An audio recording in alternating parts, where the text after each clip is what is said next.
Hello students, मेरा नाम है आकाश भूषण और आज का जो इम्पोर्टेंट टॉपिक है वो है डिसेंट्रलाइजेशन।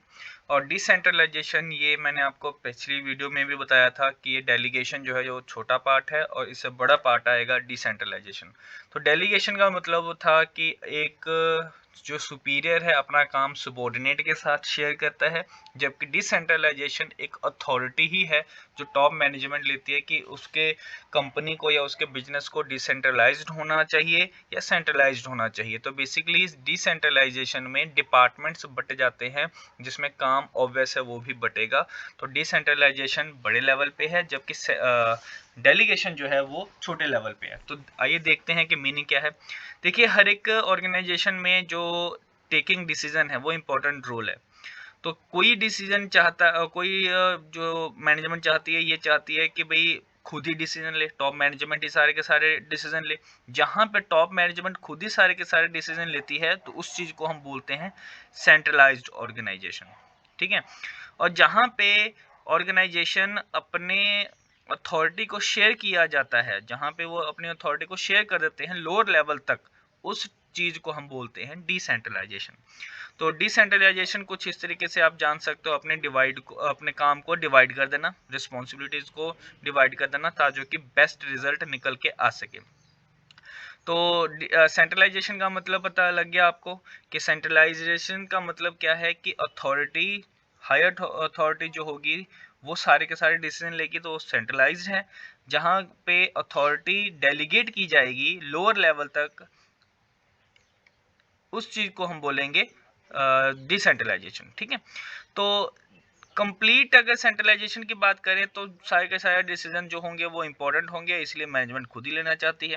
और कुछ चीज़ों में जो है वो चाहते हैं कि नहीं, ये हमारे जो सबॉर्डिनेट्स हैं, जो हमारे ये जो पर्सन है ये भी काम कर रहे हैं, इनकी भी इंपॉर्टेंस है। तो इंपॉर्टेंस बढ़ाने के लिए ये क्या किया जाएगा, डिसेंट्रलाइजेशन किया जाएगा। जब सिंपल सी बात याद रखना, जब किसी एम्प्लॉय की इंपॉर्टेंस बढ़ानी हो वहाँ पे डिसेंट्रलाइजेशन किया जाएगा। जहाँ पे एम्प्लॉय की इंपॉर्टेंस इतनी मायने नहीं रखती, डिसीजन ज़्यादा मायने रखते हैं, तो वहाँ पे सेंट्रलाइज्ड होगा फिर। ठीक है। तो आइए देखते हैं इंपॉर्टेंस क्या है इसमें, डिसेंट्रलाइजेशन हम क्यों करेंगे। तो सबसे पहला पॉइंट आ जाता है initiative among subordinates.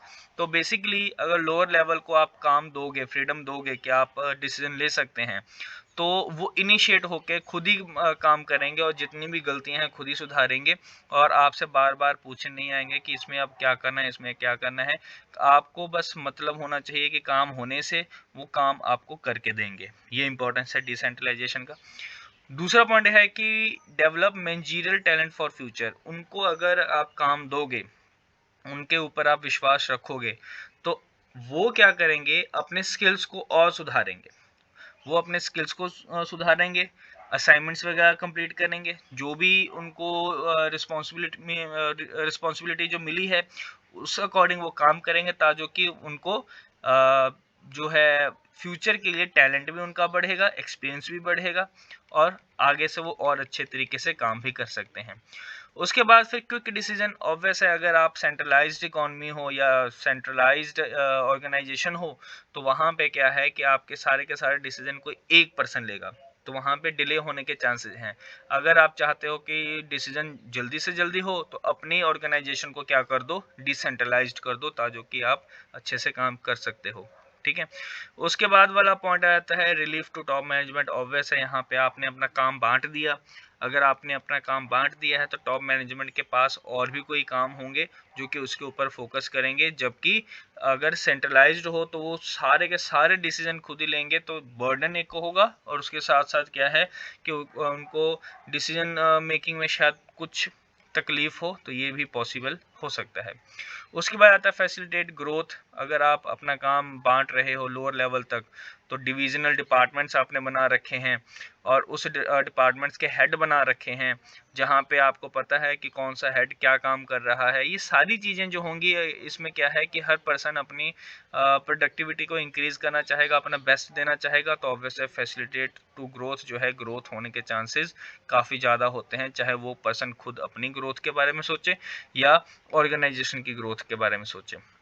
Better control, better control का मतलब क्या है कि आप अपनी ऑर्गेनाइजेशन को बहुत अच्छे से जान सकते हो, क्योंकि आपने हर पर्सन को रिस्पॉन्सिबिलिटी दी है, अथॉरिटी दी है और अकाउंटेबल भी बनाया हुआ है। और फीडबैक जो होगा वो आपको मिलेगा कहीं ना कहीं, कोई ना कोई डिपार्टमेंट से ही आएगा वो, और डिपार्टमेंट के थ्रू आप अपने आप को जो है और बेटर कर सकते हो, कंट्रोल कर सकते हो। क्योंकि अगर गलत काम किया तो शायद आप उसके ऊपर एक्शन ले सकते हो, आपको पता होगा कि ये काम किसने किया है। तो ये थे आपके डिसेंट्रलाइजेशन की मीनिंग और इम्पोर्टेंस। आगे हम एक देख लेते हैं कि दोनों में डिफरेंस क्या है, किसमें, तो डेलीगेशन में और डिसेंट्रलाइजेशन में। याद होगा मैं आपको बताया था डेलीगेशन जो है वो छोटा पार्ट है, जबकि डिसेंट्रलाइजेशन ये बड़ा पार्ट है।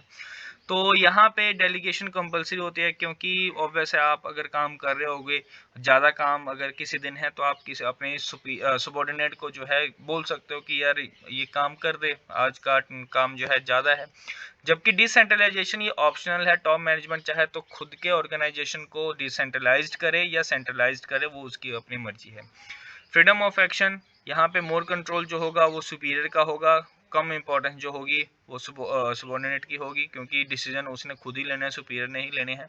जबकि यहाँ पे फ्रीडम ज़्यादा से ज़्यादा लोअर लेवल को दिया जाता है। स्टेटस क्या है कि यहाँ पे सिर्फ शेयर ऑफ टास्क है, काम को बांटा जा रहा है। जबकि यहाँ पे पॉलिसी है, ये एक डिसीजन है टॉप मैनेजमेंट की तरफ से, वो डिसीजन ले या ना ले उनकी खुद की मर्जी है। ये नैरो स्कोप है, जबकि ये जो है डिसेंट्रलाइजेशन वाइडर स्कोप है। पर्पस, इसका मेन पर्पस क्या है कि बर्डन को कम करना, मैनेजर के बर्डन को। जबकि यहाँ पे क्या है, इम्पोर्टेंस जो है, रोल है जो सबॉर्डिनेट के वो बढ़ानी। तो ये थे आपके डेलीगेशन और डिसेंट्रलाइजेशन में फ़र्क, डिफरेंस था। और इसी के साथ आपका ये चैप्टर हो जाता है ख़त्म। और नेक्स्ट जो टॉपिक है वो आप बता सकते हो कि कौन सा टॉपिक करना चाहते हो, कमेंट बॉक्स में लिख देना।